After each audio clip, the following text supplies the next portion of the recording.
Hola, Súper. muy buenos días, buenas tardes, buenas noches, según donde los estén viendo.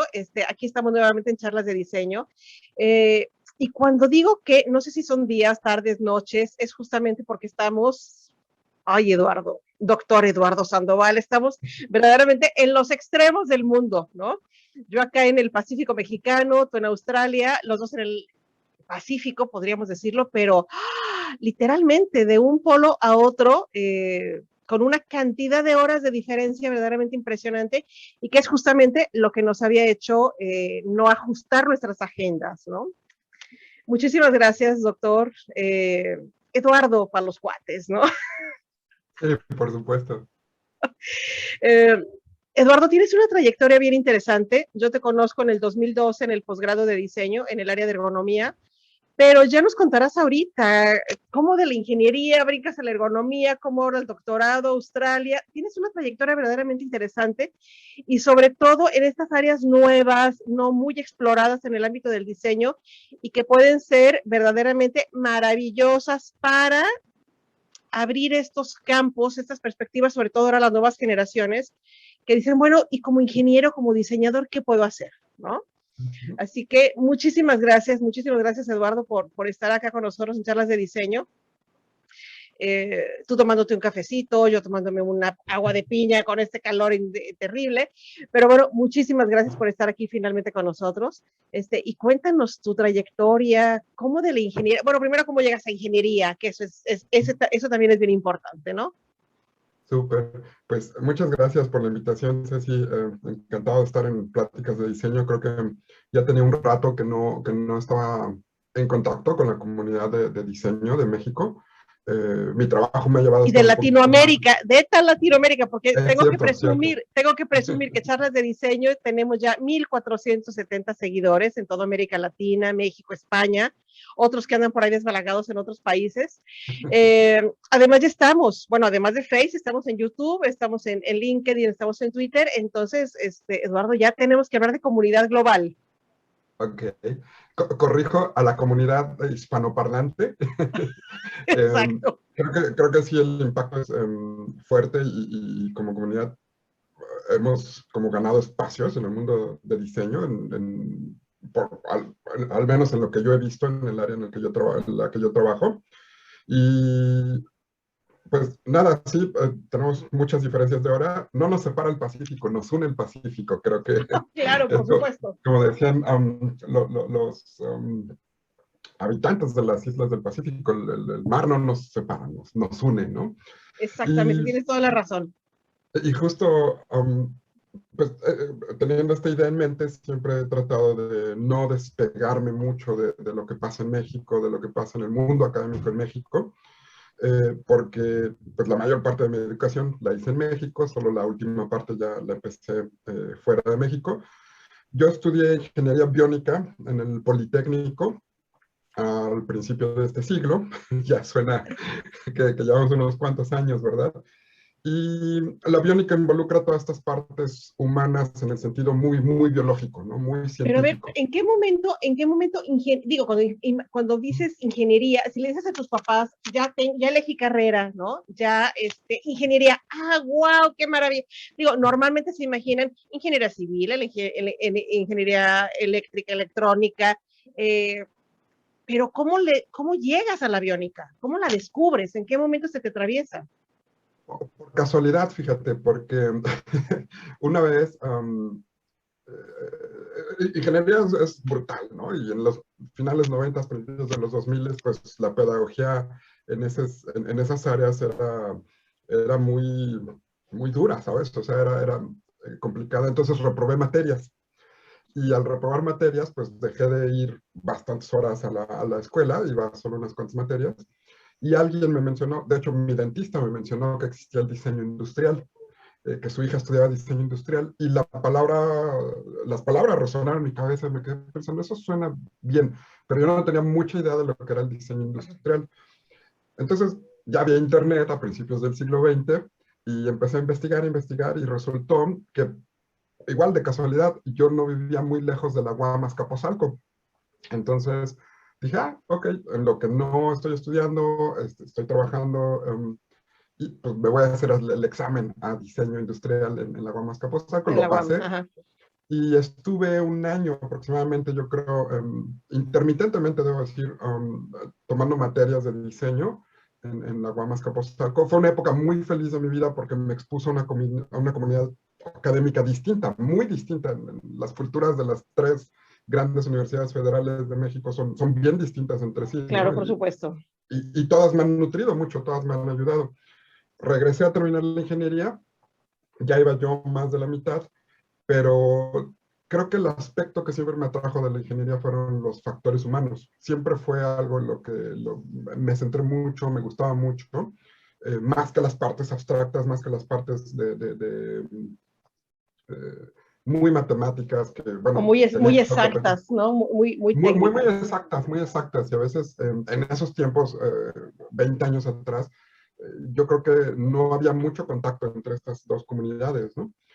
Y bueno, pasaron los años, hice varias cosas en la industria, en la industria biomédica, que es donde naturalmente los ingenieros biónicos van a trabajar. No hay ofertas de trabajos para, se solicita ingeniero biónico, porque es un área muy orientada a la investigación en todo el mundo en general, ¿no? Es la Oye, y bioética. estando en ingeniería, a ver, entonces, en la UAM no, nada más, haces un año, pues. Sí, hice unas materias. Me gustaba mucho, la verdad, pero es que era muy pesado para mí porque hubo un momento en que iba a tiempo completo al Politécnico, a tiempo parcial a la UAM, A la UAM. trabajaba, dando Entonces, clases querías, y estudiaba inglés. literalmente estabas en las dos carreras al mismo tiempo. Sí, un Wow. tiempo. Digo, independientemente de las distancias, los tiempos, la carga horaria, el estar cambiando el chip de ingeniería a diseño también ha de haber sido Sí, medio agotador, ¿no? era agotador porque era estudiar en las dos escuelas, más trabajar, más irme a las clases de inglés, pues más fiestar un poco, la verdad, también, Claro, porque no, por supuesto, claro. era un Oye, poco entonces desordenada. llega el momento que finalmente decides, o sea, ¿qué hago? ¿Me quedo en la UAM con diseño o me quedo en el Poli con ingeniería biomédica? Y ahí Sí, te aventaste literalmente el volado. no, más bien fue una decisión muy consciente, eh, que es algo que creo que define mucho mi carrera. Empezar cosas, todos podemos empezar cosas, acabar cosas, eso es más difícil. Exacto. Y tomar Entonces, ya decisiones, iba, wow, sí, ¿no? sí, fue absolutamente, me gustaba muchísimo el diseño y destacaba, la verdad es que creo que yo lo hacía bastante bien por esta misma motivación que yo traía, pero ya iba más de la mitad de la carrera de ingeniería, entonces tenía mucho Claro. más sentido acabarla y tratar de volver al diseño después. Desafortunadamente no pasó, la UAM es la casa abierta al tiempo, afortunadamente intenté ir un par de clases más, pero ya la vida pues te lleva por otros lados, ¿no? Ya trabajando en la industria y esto. Claro. Pero en 2008 eh, fui a vivir un tiempo a la ciudad de León, Guanajuato, regresé a la Ciudad de México, creo que no me fue tan bien en León, Guanajuato, pero al regresar empecé de nuevo a dar clases y empecé a buscar programas de maestría A ver, en varias espérame, universidades. no te me vayas tan rápido, porque a mí explícame, ¿qué clases tenés en ingeniería biónica? Pues, todo lo que empiece con bio, como bioelectrónica, biomecánica, biomagnetismo, ecuaciones diferenciales ¿Y orientadas el, a modelar y el estudio de sistemas la biológicos. biología como tal era Sí, parte de, sí, también. o era parte ya de lo que tenías que ir haciendo fuera de la escuela, o estaba dentro de las materias? No, es absolutamente parte del currículum. Al menos un año, dos biologías, biología 1, biología 2, química orgánica, una al menos. Pero debo decir, no era mi fuerte, sinceramente no.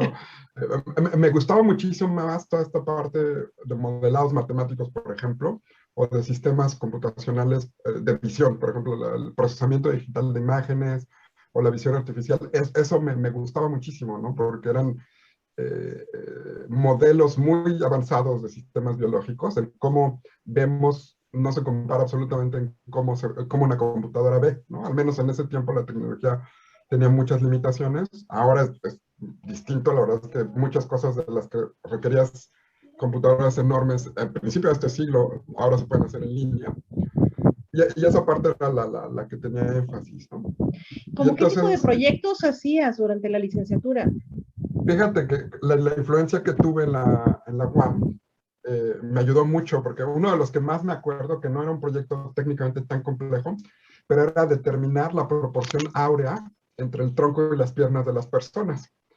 Eh, entonces, tomábamos fotos de personas y tratábamos de, hay muchos algoritmos, ¿no? De cómo fragmentas las imágenes para encontrar zonas de interés y tratábamos de ver si las personas sí cumplían con esta proporción áurea Oye, y y claramente entonces no. un ejercicio de estos te lleva literalmente a hacer el estudio histórico de lo que los griegos dijeron, seguramente meterte a un poquito del arte, a entender todas estas teorías y estos casi que, que podríamos decir que son, ¿cómo podríamos decir cuando ya, como tú dices ahorita, evidentemente no se compró, no era la realidad, pero se dice como si fuera una realidad absoluta, justamente por el origen griego, por todo esto que ha pasado a lo largo de la historia del arte, ¿no?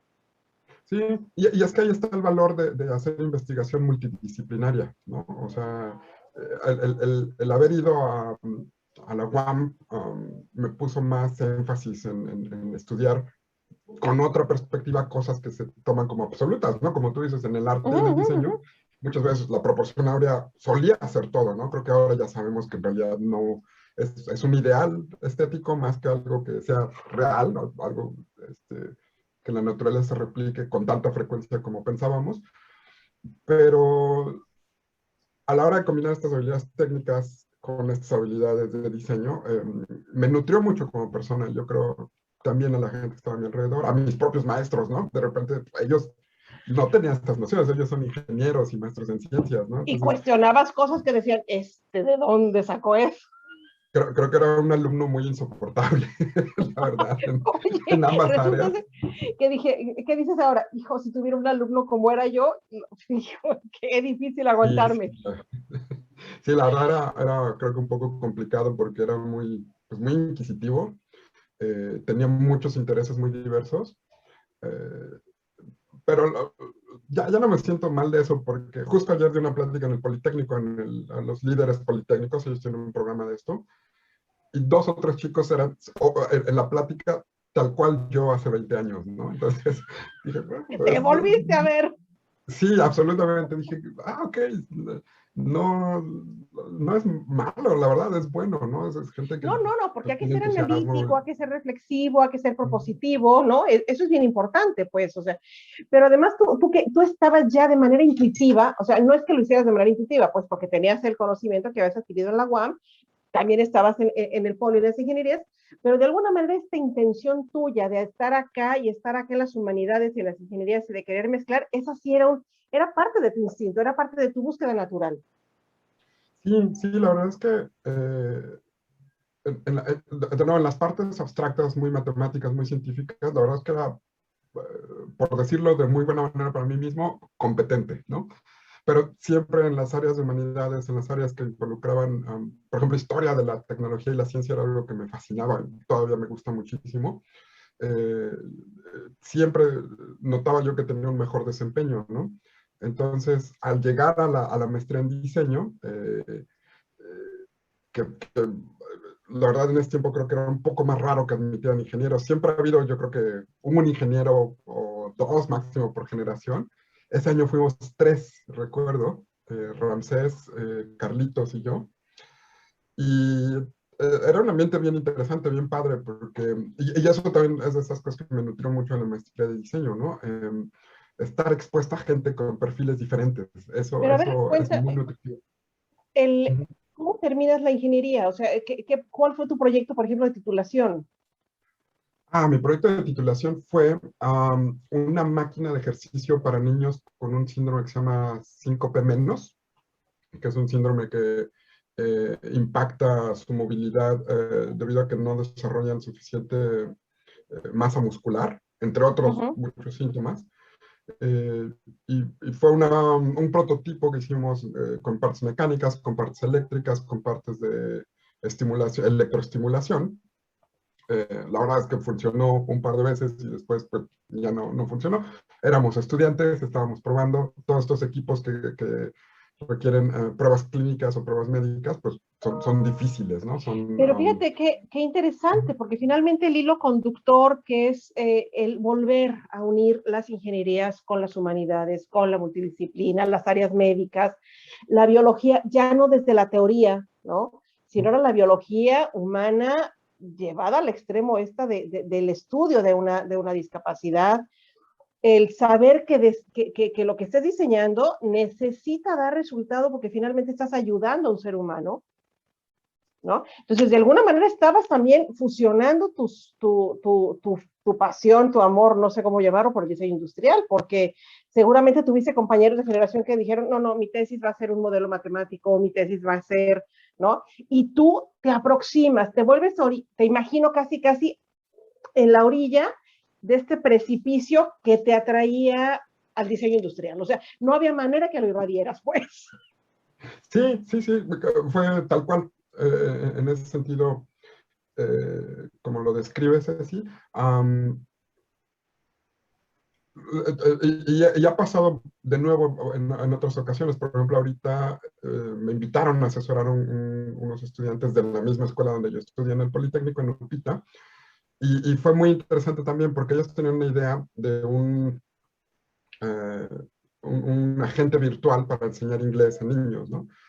Y mi participación lo que ayudó creo que fue ponerlos atentos a las partes humanas, a los factores humanos, a prototipar esto y probar las ideas, ¿no? Porque a veces su interés central pues es la parte de demostrar que pueden programar algo, implementarlo y hacerlo. Y mi énfasis en esa tesis fue, ok, sirve, los niños de verdad le ponen atención y pueden jugar con él Claro. y construir un vocabulario en inglés. Y ahí tuvimos nuestro jala y estira de hay que hacer pruebas, no, pero hay COVID y no. Y, bueno, al final acordamos, hicimos pruebas y no funcionó. Por supuesto, la primera vez no funciona nada, ¿no? Pero implementamos después, les sugerí que pusiéramos en práctica ideas, por ejemplo, conceptos muy de diseño como gamification, ¿no? Y conceptos como storytelling, ¿no? Que ellos, de nuevo, su formación no forma parte de eso, no tendrían por qué saber esto, ellos están en las partes de implementar tecnología, pero nutre mucho estar con otras personas. A mí también Pero a me ver, nutrió, ¿no? Por ejemplo, tú no sabía tenías, yo algunos nuevos algoritmos, algunas nuevas técnicas de claro, inteligencia artificial que ya tiene muchos años que yo no trabajo en eso, pero ellos lo ven a diario en el salón de clases, ¿no?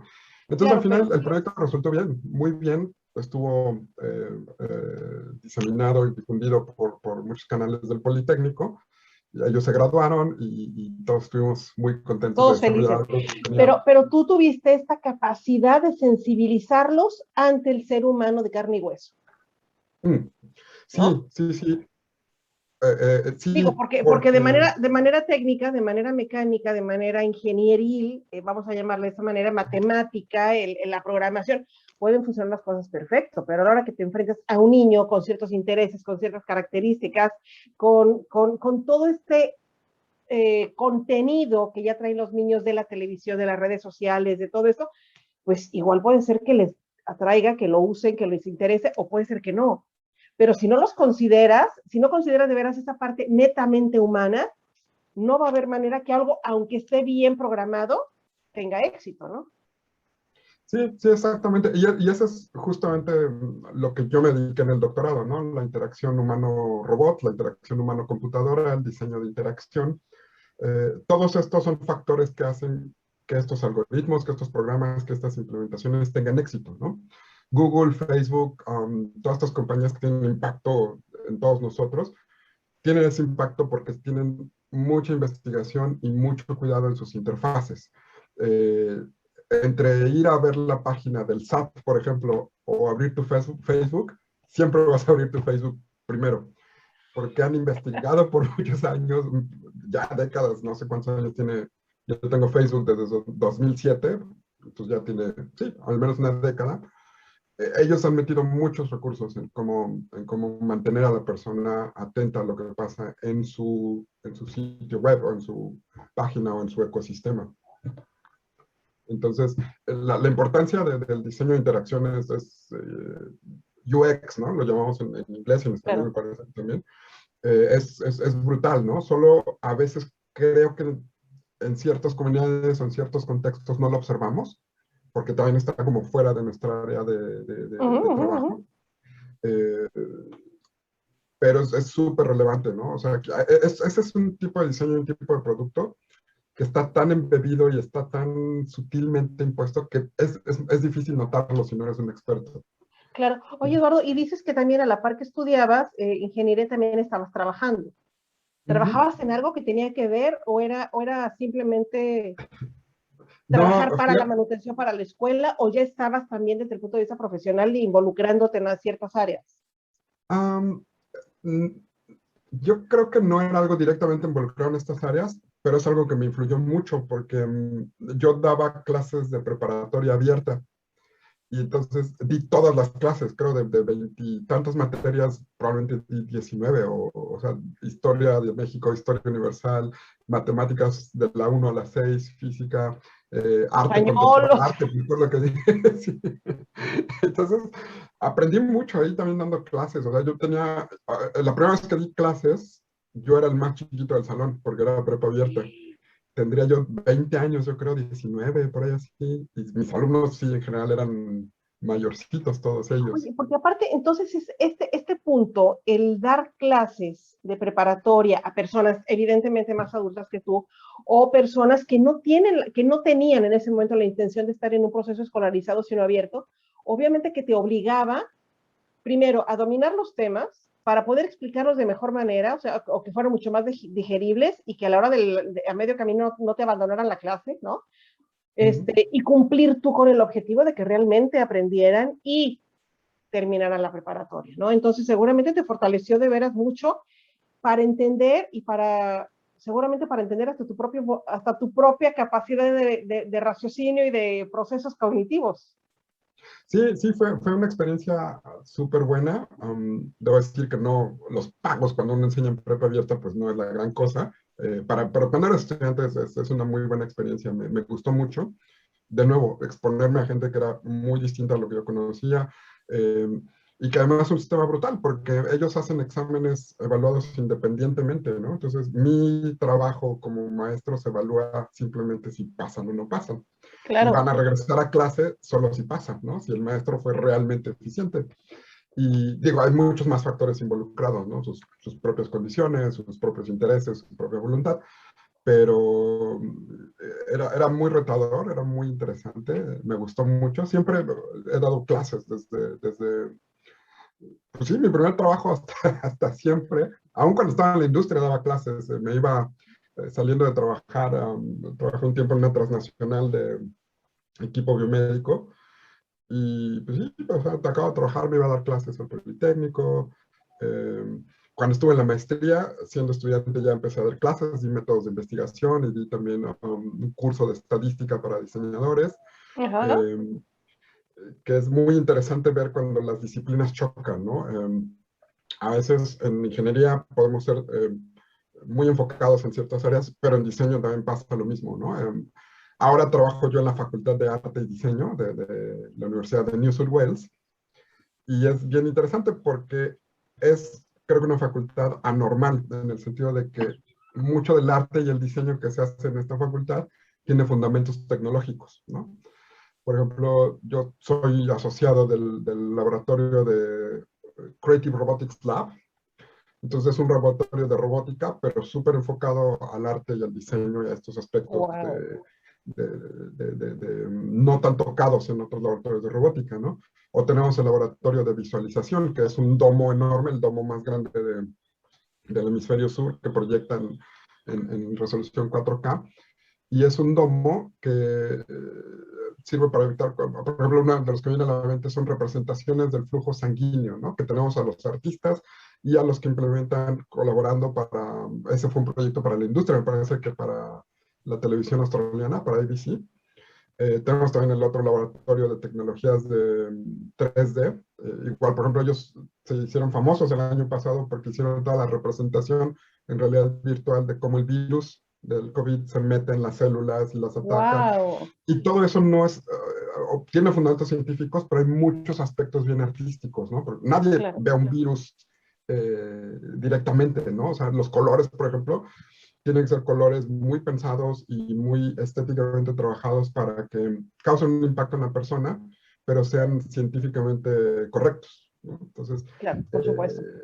y así hay muchos trabajos, ¿no? Por ejemplo, arte como terapia para la demencia, eh, sensado no invasivo para interacciones entre personas y robots y grupos de personas y robots, pero todo tiene un aspecto muy de diseño o muy humano, ¿no? Que Wow, es también el caso de la investigación que hago.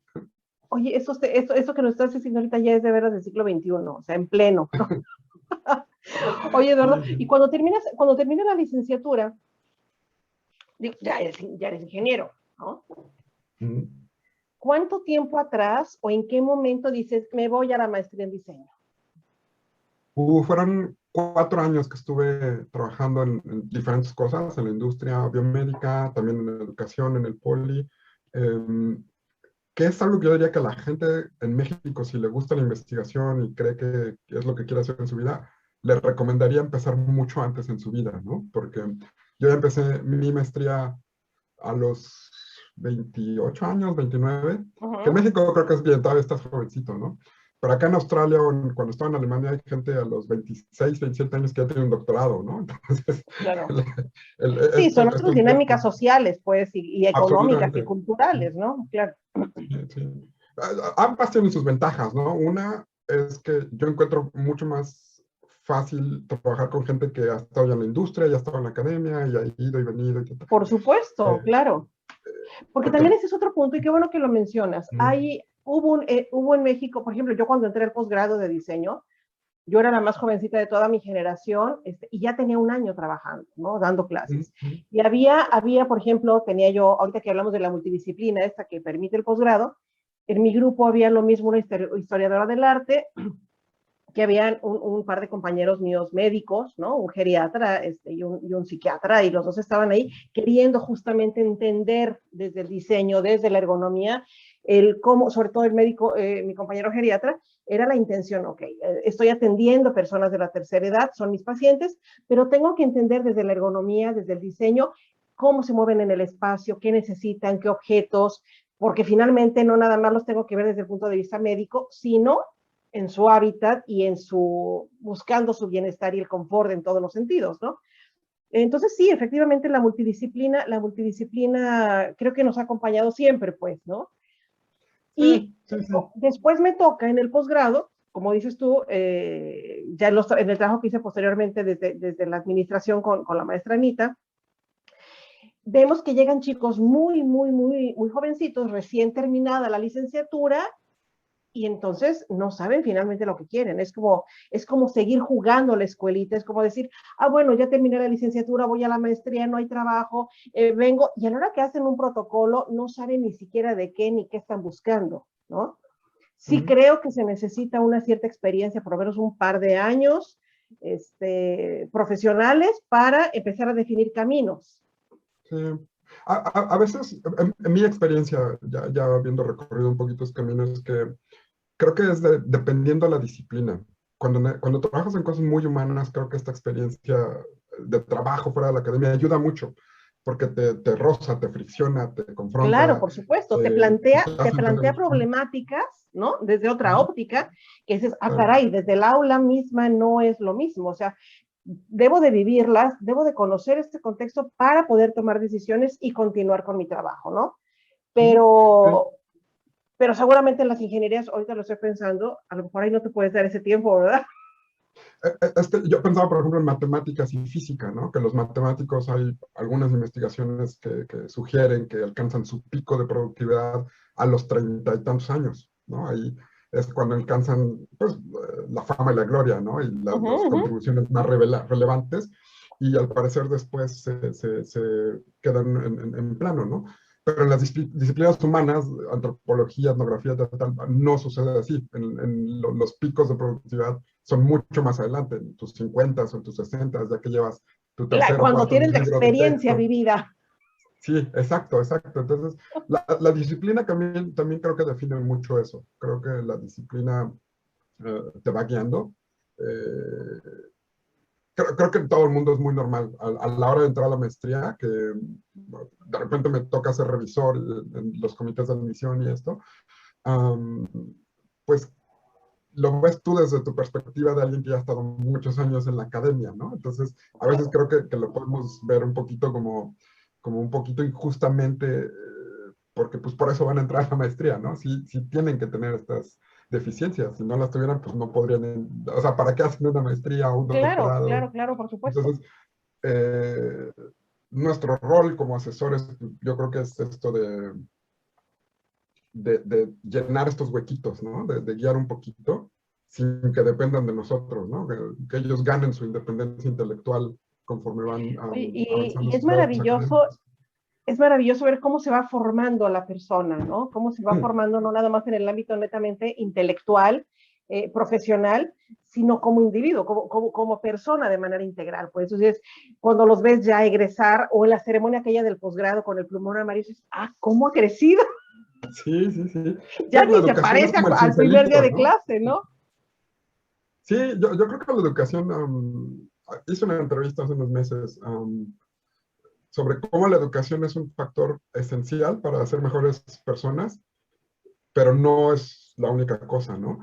Pero ahorita que recuerdo lo del marcador, sí siento, o mi experiencia es que la educación te cincela, ¿no? Si fueras tú una estatua, la educación es una que te da Claro. golpes bien definitivos de la forma que vas a tomar como estatua, ¿no? Entonces, pues el rol del asesor, del maestro, pues es el de Ir sostener este moldeando cincel, de ¿no? alguna Ir manera, moldeando ¿no? un poco, Que donde es el alumno te diga también, porque O también, claro, no, y también creo que, que aquí es la responsabilidad del docente, porque un profesor cuando dice las cosas precisas en el momento justo, te marca como alumno, ujú, para bien o ujú. para mal, ¿no? Sí, Hay sí, sí. profesores que hacen que el alumno odie las matemáticas por alguna situación en particular, o hay profesores que dicen, wow, gracias a fulano de tal, es que estoy en matemáticas, ¿no? Ujú. Entonces, sí, el profesor es ese intermediario, digamos, ¿no? Sí, sí, sí, absolutamente. Por ejemplo, en mi caso, por ejemplo, este semestre estoy enseñando eh, human- diseño centrado en los humanos, ¿no? Human Centered Design. Y es una disciplina muy bien interesante para mí porque trato de exponerlos a mi propia investigación, que es muy científica, tiende a ser muy científica, uso estadísticas, cada vez uso más métodos mixtos, Uh -huh. cualitativos y cuantitativos, porque creo que ninguno tiene las respuestas absolutas, ¿no? De los dos obtienes mucha información muy interesante. Y entonces y la otra parte también de tecnología, ¿no? De desarrollar prototipos, de usar Arduinos, de usar un poquito de electrónica, que en otros cursos los alumnos de diseño, eh, por decisión propia los llevan, ¿no? No todo el mundo le entusiasma. Sí hay una barrera ahí como cultural, me parece a veces, pero en mi caso al menos trato de nutrirlos, ¿no? De un poquito de lo que yo Claro. hago. A algunos les gusta, o yo diría que más que la mayoría le gusta. Eh, y veo, por ejemplo, esto está pasando en el diseño, se está volviendo más multidisciplinario.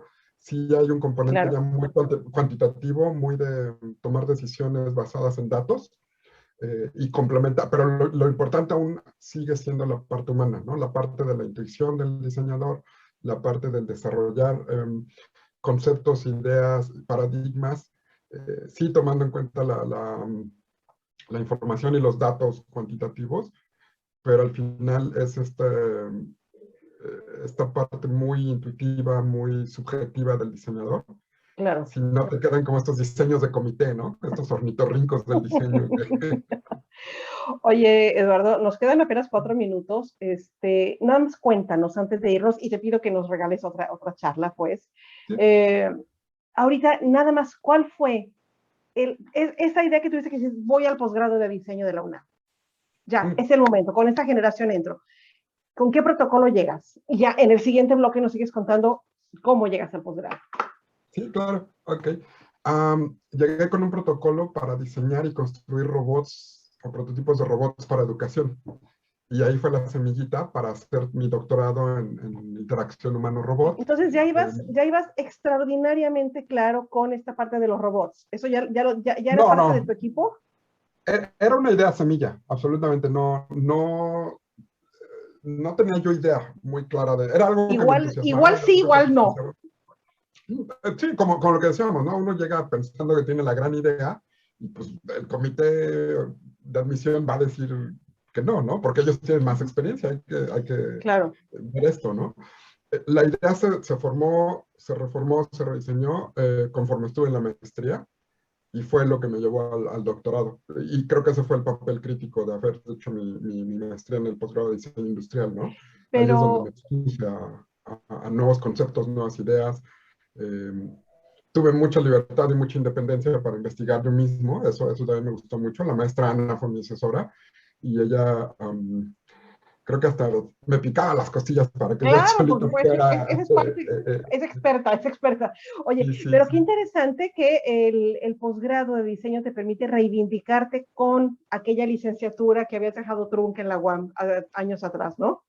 Sí, tristemente. La verdad es que sí, tengo pocos arrepentimientos en mi vida, pero uno de ellos es ese, ¿no? Sí me hubiera gustado completar mi licenciatura en diseño industrial, Pero pero bueno, hice una maestría, ¿no? exactamente, te reivindicaste, llegaste al posgrado de diseño finalmente y Sí, entonces ahí ya terminas tu licenciatura en ingeniería para empezar con la maestría en diseño industrial, ¿no? sí, Y lo que sigue, Eduardo, pues ¿sí nos regalas otra charla? sí, claro, hagámoslo. Aquí tengo, puedo compartirte mi link, de hecho, si quieres. Ese Perfectísimo. Entonces, no ¿sabes qué? corta. Nos despedimos ahorita, y continuamos inmediatamente para que todas las personas que nos están siguiendo en Facebook, LinkedIn, Twitter y YouTube, por supuesto, nos sigan y sepan qué pasó durante esa maestría con Eduardo Sandoval. Ok, ¿Vale? listo, Ceci. Te veo en un Mil minutito. gracias, Eduardo. Entonces estamos aquí en contacto.